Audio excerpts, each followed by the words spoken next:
Hello, and welcome to today's webinar, Non-Traditional Paths to Security, hosted by Mass TLC. My name is Joanna Rosenberg, and today's webinar will be moderated by Kayla Williams, CISO at Devo, and panelists will include Sonal Agrawal, GRC Director at Sprinklr, Ada Nakama, Principal Security Researcher at Devo, and Tony Perillo, VP Global Head of Cybersecurity, Schneider Electric Enterprise IT. Before we begin, I'd like to thank our Mass TLC security community sponsor, Nuance, as well as our Mass TLC global sponsors. And with that, I'd like to pass over the mic to Kayla. Hi, everybody. Welcome to our non-traditional paths to security panel. I am Kayla Williams, CISO at Devo, here as your moderator. And I would like to welcome Sonal Agrawal, Director of GRC at Sprinklr, Tony Perillo, the VP Enterprise IT, Global Head of Cybersecurity at Schneider Electric, and Ada Nakama, who's our Principal Security Researcher at Devo. Thank you all so much for being here today. I appreciate your time. So let's start by establishing the problem at hand. Why do you folks think the cybersecurity industry still struggles with a skills shortage? Ada? It's because the umbrella of cybersecurity is so large. There's so many different things someone could possibly be doing under it, and it's not very well organized or disciplined as a field yet, I think. So half of the time, people who are hiring don't even know what they need, much less being able to hire accurately for it, much less people trying to get into one of these jobs, knowing what they need to prove to show that they can do this job in an application or an interview. I think that's really the biggest one. It kind of mirrors the trend in data science that I saw a few years back, because I also do some of that, where it got really big, and then you started to see a lot of programs pushing out people through kind of like degree mills. And so you got people who were kind of sort of trained, but were marginally able to actually be effective in this space. And I think the same sort of dynamic applied. There was a lot of interest, but not a lot of understanding or organization of the field itself. Yeah, that's interesting. I actually agree with you on that one. Tony? So I would say, number one, it's intimidating, the term cybersecurity. You talk to a lot of junior people, and I talk to people in even in information technology itself. When you say, do you want to get into cybersecurity? They're like, oh, no, it's too scary. Because mainly they just read the headlines of what's happening in the world, the latest hacks and so on and so forth. So they think it's overly technical. They think that they have to be like a world-class hacker. When there are so many, as Sonal was just saying, that there's so many different sub areas of cybersecurity, that the different things that you can have expertise in, that it's a lot less daunting once you actually get into it. You realize that there really is a home for everybody. And it would be nice, to get more people that would actually come through the door and take a look before they just are immediately turned away, thinking that it's just way too technical. Yeah, I agree with that as well. I am not deeply technical either. And Sonal, I mean, we share very similar backstories here. So I know you definitely have an opinion on this one. Yeah, no, I totally agree. I think Ada and Tony have basically said what I had as well, but essentially cybersecurity is a new field, right? So it's not as a lot of people go into software engineering or the traditional fields, or the ones that have been around for a while.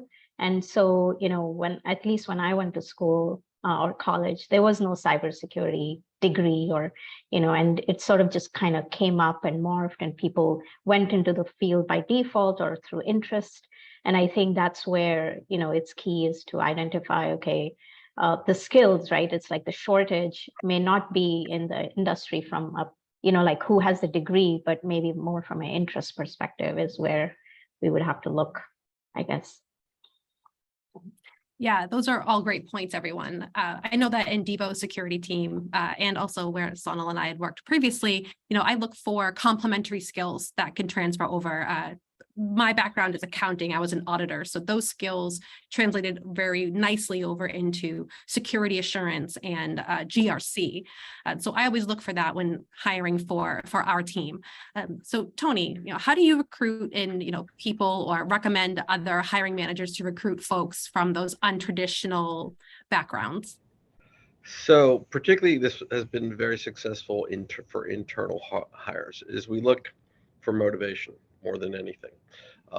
As you absolutely said, there's a lot of cybersecurity that is similar to accounting, checking controls, double checking controls. For example, we have our crown jewels, and every month and every quarter we have to provide evidence for the different crown jewels, and we need someone to go check the evidence to make sure it is correct. Is that highly technical? Absolutely not. Does it require a level of precision? Absolutely. So if you have, to put it in engineering terms, if you have thrust, we can give you vector, but if you don't have thrust, then it doesn't matter what vector you have. So it's all about motivation. I'll give you a specific story that just happened in the last month. Is a young gal from Egypt had been contacting my team for about 6 months and said she wanted to get into cybersecurity. And she does not have a technical background. She was not in IT. She was actually in sales.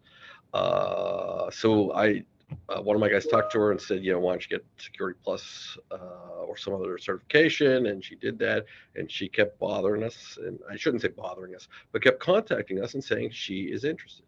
And talking to her boss, she is very motivated, very hardworking.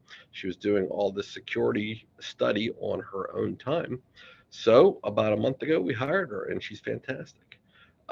She's one of my junior CCERT people, and she does a lot of low-level tickets now, but she has shown the ability to understand and provide the expertise that we are going to probably be rapidly moving her up. And it was all purely motivation, just her own internal motivation. I can bounce off of that as someone who actually came in as an internal hire into security. I was working as a process and enablement engineer at Akamai when our CISO at the time, Andy Ellis, had a policy of very assertively courting non-traditional talent to bring into the field. And so I wound up there first in a compliance role, and then I moved on to other related roles, including engineering type roles, since that's what I was doing before. And I really credit that level of active interest in cultivating that talent to getting me not just in the industry, but caring about it in the first place.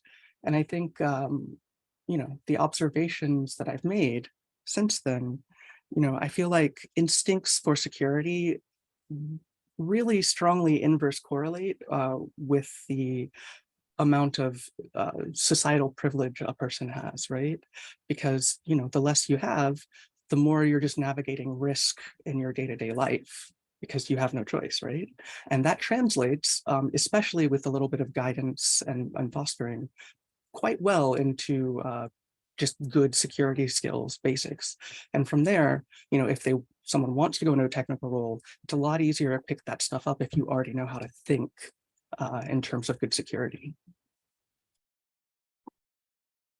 Yeah, absolutely. And that's where my transition into security came from, having that audit mindset and being able to look at a process and find the gaps. And Sonal, I'm sure you can relate to that, being in GRC as well. Yeah, no, and I think, what interested me about security was just, how it changes almost, there's no like the same day, every day is the same. Every day it's sort of exciting or it could be scary, or something interesting has come up in the news. And so I think one of the things that I look for when I'm hiring is people who can adapt to changes, people who don't who are willing to learn or willing to explore. You can kind of get that from kind of behavioral sort of questions you can ask, like how would you react in this situation. So I have certain people in my team who are not very technical, have not had as much experience in security, but they're sort of able to take a problem at hand, which basically is what security is filled with, and try to figure it out and kind of run with it and find a solution. So, and I think that's what, even like when I was in audit, and just like you, Kayla, every day was different, and then just always lent with the problem and how do you figure it out. So. If you don't mind me following up a little bit on that, I don't do any hiring right now in my current role, but I did. And one thing that I think really helps is just encouraging other hiring managers to say yes to someone that you might not otherwise based on the resume alone, because I found that reaps dividends. The team I was leading before I came to Devo, it was all minorities. There wasn't a single white man on it. And part of that was, a conscious strategy to try and see what talent,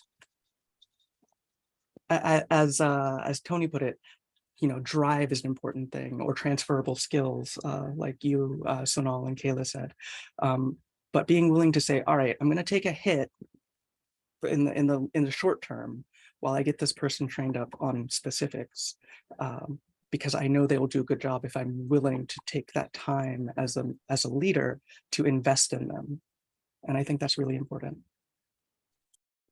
Yeah, absolutely. And I think that's a really nice segue into this next piece, Ada, since you are newer into the transition into the cybersecurity career path. What advice would you give to individuals who are looking to jumpstart cybersecurity careers? Is there anything that you found worked really well for you, or conversely, anything that just didn't? That was a lesson learned. Yeah, I think it's one of those things where, like, looking back, I can speak a lot better to the skills that I had that translate well. And so I think the advice I'd give would just be, think about the stuff you're already doing and think about how it might apply in a security context, or think about how you can add security concerns into what you're doing. Of course, this works better if you're already doing, a job in tech, but it applies even if you're not. My wife is not technical at all, but recently she's picked up a hobby of essentially doing like very deep level modifications to a game service that she really likes. And one day I walked into her office and she's like, look what I can make this game do. All I had to do was alter these memory addresses and hex codes. And I'm like, okay, so what you're doing is literally reverse engineering, AKA hacking. Like if you walked into my office as a hiring manager and said, hey, I totally like reverse engineered this game to do this weird thing, I'd be like, awesome. So knowing what you're already doing and knowing how to make it fit, I think will go a long way, because because security is so broad, that means you have a lot of avenues in if you know what you're looking for. Yeah, absolutely. Sonal, did you have anything to add to that? Yeah, and I think, having a mentor, finding a mentor, even just looking through LinkedIn or social media, or just someone you may have just come across in a different company or in your own company, and just sort of understanding what they do, and sort of like what Ada said, it's like finding where you fit in. Because I had pretty much, I was in audit and that's all I was doing. But then I was interacting a lot with security professionals, and, just kind of understanding their day to day and what are they working on. And eventually that's how I made my way through, is through my contacts. So let me add to that, Kayla. A lot of people come to me and they say, oh, what certifications do I need? And do I need all these different certifications? And the answer is really, if you want to get a certification, yeah, you can definitely start with Security Plus or a couple others. Do you need a whole list of certifications like some people think they need? And absolutely not. So don't kill yourself getting in your bank account, getting a whole bunch of certifications. It's better to get the basics, or as Sonal said, a good mentor or whatever. Get into it, get some on-the-job training, and kind of figure out where you want to head before you start delving too deeply into some of the certificates. There is no substitute for on-the-job training, understanding what's going on, And it's more a matter of getting involved than trying to be overly academic about it. I'll note that I have 0 official certifications, and I'm a principal security researcher, so I can co-sign that that thought. Yeah, same. I didn't start out with any. I accumulated them over time, but I did it in ways that worked for me in my life schedule. At the time I was a single mom in the sense that my husband was living in another country, and I was able to study and do what I wanted. That was a passion for me. It wasn't a prerequisite to getting the job. And that really made it easier for me to want to study and take on that additional obligation, if you will, for myself. It wasn't forced on me for the job, which I think makes a huge difference. But also, Tony, just as we were talking previously about your role with the WISE at your organization, and I, dovetailing into what Sonal was saying, it's great to have folks that start mentoring programs and lifting folks up that require it. So, is there any guidance that you may have, really quickly, that you could provide to anyone who wants to start a mentoring program? So I'm in an internal Schneider mentoring program. I also I'm retired military, so I mentor young soldiers, sailors, Marines, airmen that are getting out. In fact, I had a session with a young Army officer last night, and it's part of ACP, which I forget what that stands for.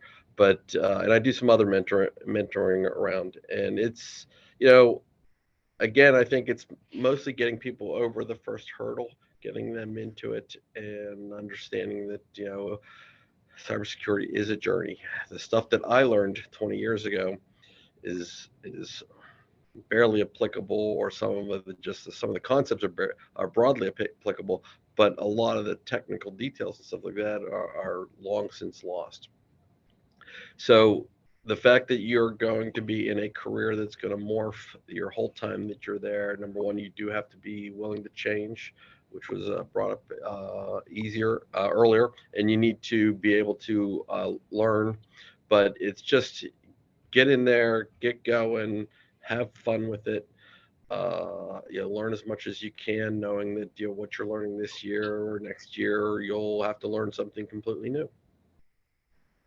So I think that takeaway is to be a flexible self-starter. That's what I got from that. And to put it, I will, like I said, I do a lot of mentoring. I think I have 5 mentees right now, and it's definitely worth it. It's rewarding on many levels. I do enjoy helping people with career decisions and things like that. I like passing on the things that I've learned. I've learned a lot of things the hard way. I know we probably all have. A few things I've learned the easy way as well by listening to my own mentors. So I think that being able to help the next generation is important. And it's important to, I guess, Kayla, you said before, to lift people up into the next levels. Yeah, absolutely. So I guess kind of piggybacking or dovetailing off of this discussion. So how can we, as cybersecurity veterans, if you will, foster an environment where we can make room for more people? We tell newcomers to network and to make connections, but how can we more actively seek out that talent in unconventional places? I don't know if anybody has any experience with that. I think Well, I can tell you what. Oh, go ahead, Sonal. No, I think I heard it a couple of times on this call, is looking within your company, right? Like in other departments, just like Ada, and we recently had someone who we used to work with a lot on the IT side. He used to help us a lot, and now is transitioning over to our team. From our interactions with them, they were great, just like in terms of they understood what we were getting at. They may not be as technical, but I think they have a lot of potential. So just looking internally sometimes can be like a surprise. That also cuts down on the amount of ramp up time when they already understand the organization and the processes there. So I think that's a wonderful point. Tony? So I will tell you what not to do. So again, I mentioned I was in the military, and a lot of the CISOs I worked for when I was a junior were frankly screamers. They would yell, they'd get upset, etc. That is the wrong thing to do. Number one, and I learned this lesson early on, if you are a screamer or whatever, people will hide things from you.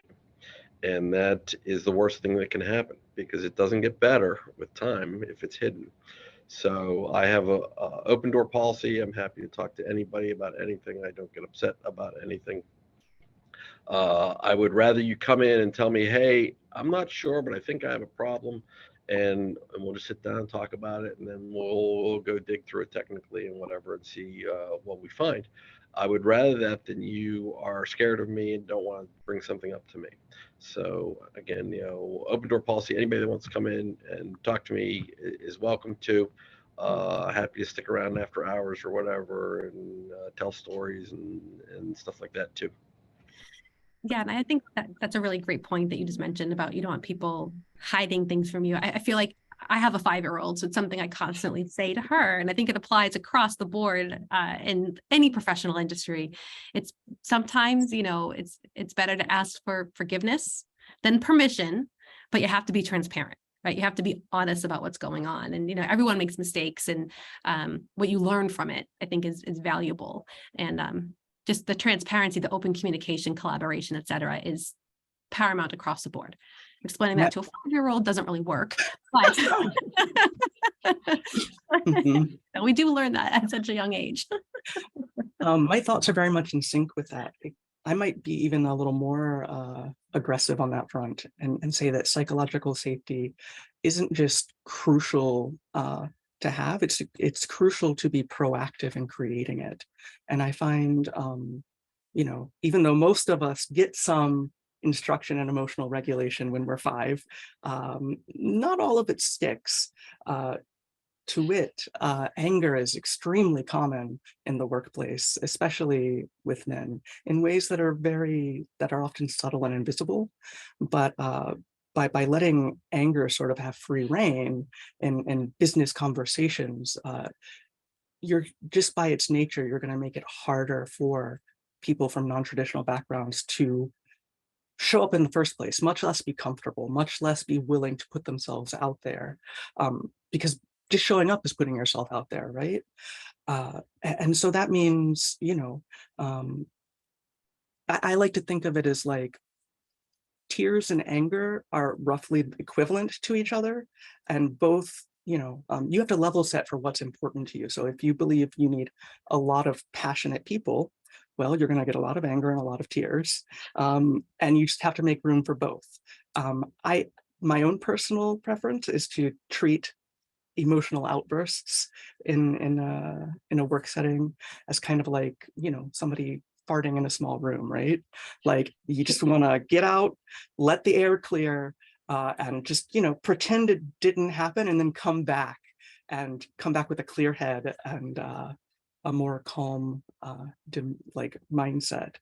And I think that's really important, because from that follows on a lot of other things, right? Because that helps diminish hero culture, which, as we all know, is a big problem. Just making it okay for people to show up and be themselves means you're going to get more than just the standard dude in your work environment. Yeah, absolutely. I mean, I didn't have that comment on my panel bingo card, so thank you for that. That's a new one for me. But no, I think that's really important. Being your authentic self at work. We spend more time with one another than we do with our families and our friends. And you have to be able to be yourself in order to thrive. So I agree with that completely. And moving on to the next question here, and I want to answer this one first, just to get everyone's thoughts on it, is, how much does training and development prior to joining the cybersecurity field matter? I have very strong opinions. Maybe not everyone agrees with them, but I feel when you write a job description that says that you must have X, Y, and Z certificate and X, Y, and Z degree, a master's, a doctorate, whatever it may be, it's very limiting. Of course, there are roles that absolutely require. I mean, I want my doctor to have their MD, of course. But I found that to be extremely limiting in the way that people would apply for my roles, because if they felt that they didn't meet 90% or 95% of the requirements and didn't have the right level of education, that they couldn't do the role. And I've personally found that removing those barriers opens up more candidate pool, people coming in and actually wanting to apply for the role, and found some great candidates that were, as Tony had mentioned before, really driven and self-starters and wanting to be in the space. Most people, especially after the pandemic, are going into new careers. They don't have a 4-year engineering degree or a cybersecurity degree. And it almost, in my opinion, wipes out anyone wanting to switch to careers later on in life when you do things like that. But I will pause there and ask Sonal if you have any comments to that. Yeah, and we actually have stopped putting degrees and certificate requirements in our job descriptions. So just to kind of open up the pool, just like you said, and sort of limit, because it's like, what degree, is the perfect degree for this job, right? I think training and development is good just in terms of understanding some lingo and making sure you're sort of up to date. Sometimes you learn, it's just more for your own learning, so that it just gives you a little bit of a head start maybe. But I don't think it's a requirement, as long, because we're looking for people who can communicate, people who can work through problems, people who can figure things out. And so, like, specifically cybersecurity training is more just for your own benefit, versus a requirement for getting into the field. Yeah, absolutely. I can follow up with that. I mean, when I'm running an interview, like, jargon can actually put me off, like, especially if it's like obfuscating, like, any evidence of thinking. So, like, yeah, I think to some degree, if you're focusing on the wrong things for the wrong reasons, it can actually hurt you a little bit. That's not to say that learning stuff is bad, but you should be learning it because you want to, not because you're trying to, like, pass this gatekeeping interview sort of situation. And I mean, like, depending on, like, what I lead with on my resume, some people would say I had no training. Some people would say I had all the training before I jumped in. I used to be a classroom teacher. But then before I jumped into cybersecurity, I was in a very technical engineering role. Which of those things is training, not training, relevant, not relevant? Again, it's a matter of opinion. But Absolutely. But also being a teacher, herding cats. I mean, how many of us here have to do that? That stakeholder management and knowing how it's different personalities. So those skills to me are transitional, right? They're complementary to working with stakeholders and having to negotiate. Being a teacher, I cannot imagine how difficult that can be, but those are transferable skills that are soft skills, not technical skills. So I think that's all relevant in my opinion, Ada.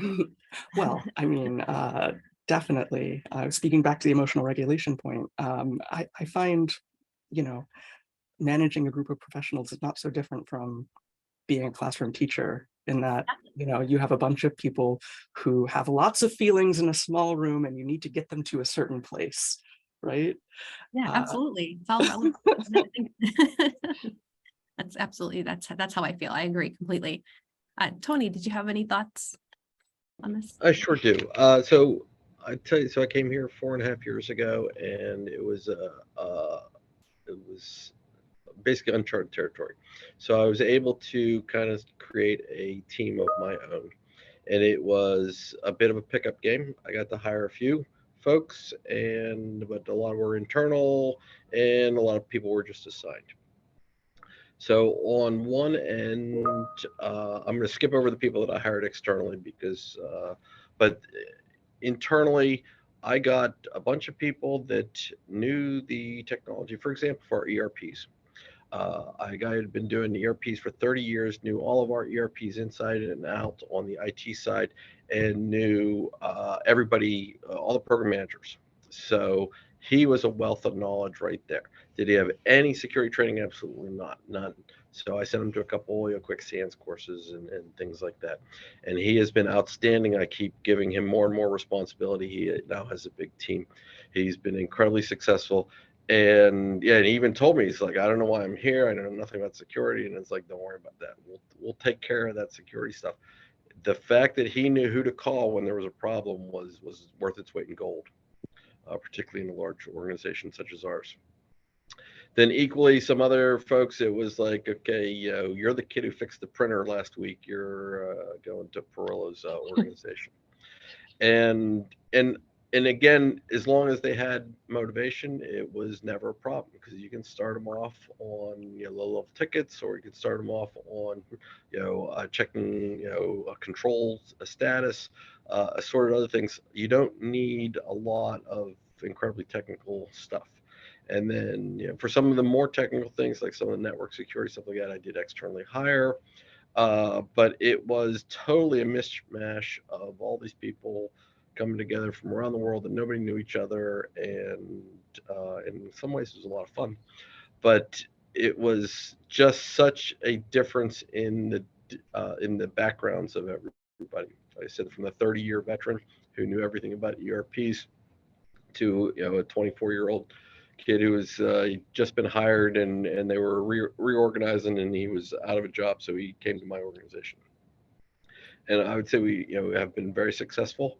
I do try to make it fun. I think there were some comments before. When I got here, in the first couple war rooms that I was in, I would always joke, and everybody was aghast and like, why are you joking in the war room? And I'm like, well, you have to. And I've been doing this for a while, and admittedly, my jokes aren't that good. They're kind of dad jokes. Some of them are jokes, stupid jokes about cybersecurity that everybody's heard a dozen times. But it lowers the temperature, and when everybody's stressed, you don't think as clearly. So you lower the temperature, you ask people how their kids are and how their dog is and that sort of stuff. They get calmed down a little bit, and they can think better, think clearer, and you actually get better solutions that way. Yeah, absolutely. And not to put it out into the atmosphere, so I'm going to knock on everything, but I mean, we're like a year removed, almost a year removed from Log4j, December 10th. I'll never forget it. And being in that war room and having someone, with that same mentality of trying to keep everybody calm, and dad jokes, mom jokes, whatever you want to call them. I say mom jokes because they're dad jokes, but smarter. It's a book. I highly recommend it.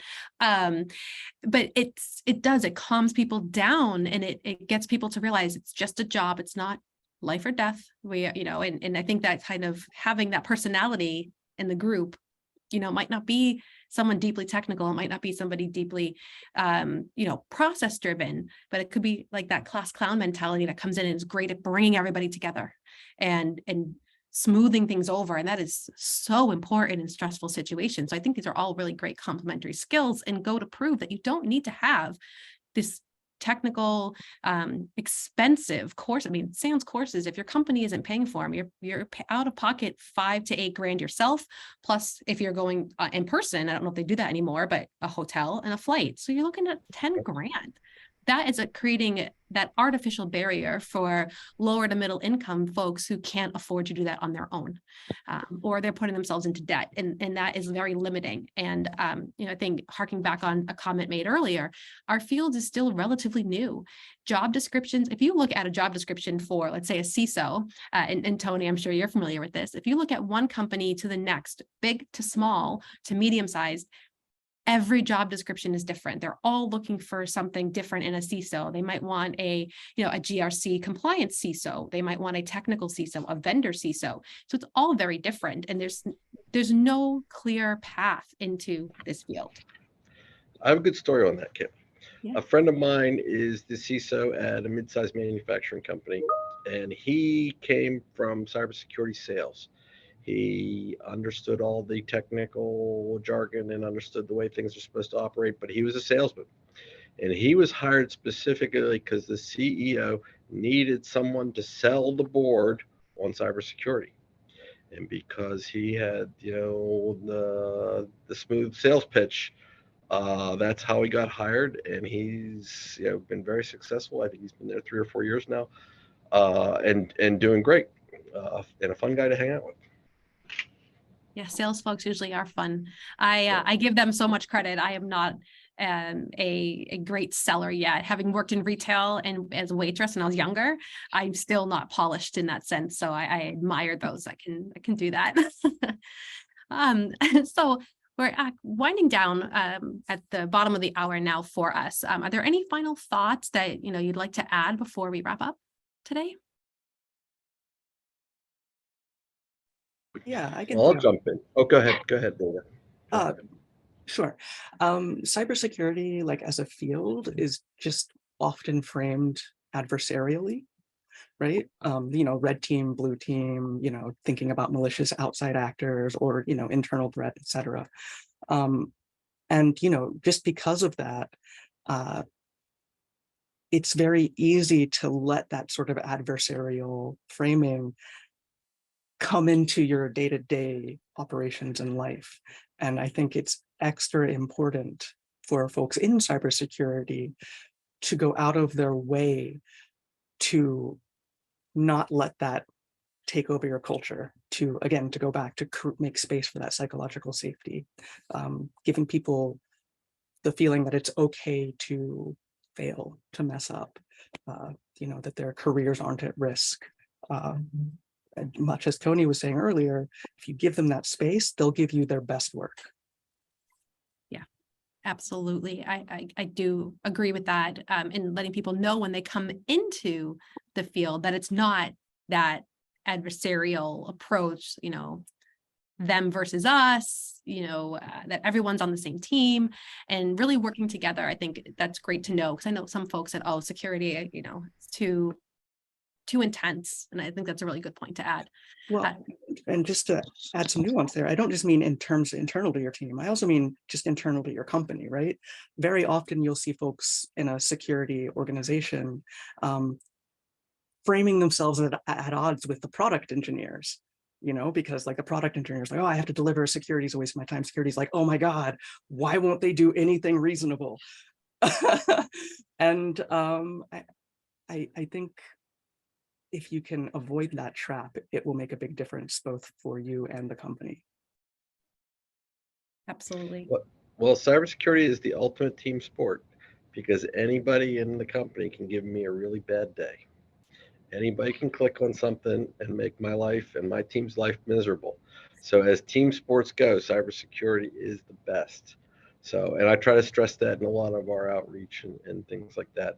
But to your point, Kayla, the wrap-up comment for me is, if you want a interesting career that you will learn the rest of your life, you will never stop learning, that cybersecurity is for you. You will never have to worry about finding a job, because it will come to you. And secondly, it will always be something new. It'll be something interesting. What you learn one year, again, a couple years later, will be out of date. The products, the people, the processes all change continuously. So as exciting careers go, this is the best. It's funny because I was saying the exact same thing to a retired teacher yesterday. I met in the playground because I was with my daughter waiting for her, and there was a teacher like, oh, what do you like about security, and how did you get into it? And I told her that yeah, it's definitely, there's going to be hard days. There are days where you just want to pull your hair out and just call it the end of the you're like, I'm done, I'm gonna retire and find some. But not focusing on the negatives, kind of taking it as a learning experience and then moving on to the next day, because those hard days are actually the days that you actually learn a lot, and figure out a better way or something else to get through the next day.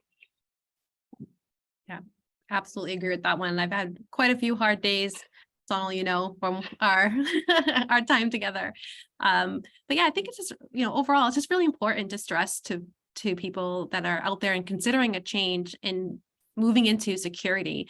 There is so much. There is not a stereotypical security person or role or team. Every team is different at every organization, and making sure that you know how to sell yourself, being that salesperson, and understanding that, hey, I was a teacher and I know how to negotiate, I know how to temper down some personalities and to really come to the table with some new ideas on getting people to work together is a valuable skill in any field, just as valuable as being that deeply technical person who can create networks and perform pen testing and that it's not all technical. And I think that's the most important thing. And, if you do see a job description out there, don't prevent yourself from applying because you feel that you don't meet 100% of the requirements. Know that your skills, if you are interested and you want to learn, you will learn the technical hands-on requirements on the job. It's more about the drive, the tenacity, being that self-starter is really what people like myself and Tony and really anybody else who is in that CISO position or a line manager, hiring manager position is looking for. And we welcome those new viewpoints. We need them. Absolutely need them. All right, well, I would like to thank the panel today for coming to this and sharing your insights with us. And I hope we all hear from you soon. If you have any questions, please reach out to Mass TLC and they'll make sure they send it over to us. Thank you. Thank you, Kayla, Sonal, Ada, and Tony for an excellent discussion. Thanks again to our sponsors as well. If you have any questions or want to get involved with the security community, please email me at joanna@masstlc.org. Have a great day.